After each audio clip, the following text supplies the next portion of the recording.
कौन आपण माने जानिछंती कि भारतीय क्रिकेटर मानकर कोइंसिडेंस विषय रे टॉप 3 कोइंसिडेंस टा विराट कोहली और सचिन तेंदुलकर सहित जड़ित। टॉप 1 रोहित शर्मा वीरेंद्र सहवाग और सचिन तेंदुलकर जो मैच रे 200 रु अधिक रन करिसेंती सेही मैच रे इंडिया 153 रन रे जीतिछि।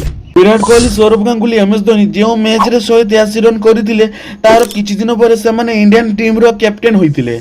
टॉप 3 विराट कोहली और सचिन तेंदुलकर दुई जन तांकर 50 अंतरराष्ट्रीय शतक इंग्लैंड विरोध में करथिले और सबुठारु आश्चर्य कथा है दुई जन 197 बॉल खेली 130 रन करथिले।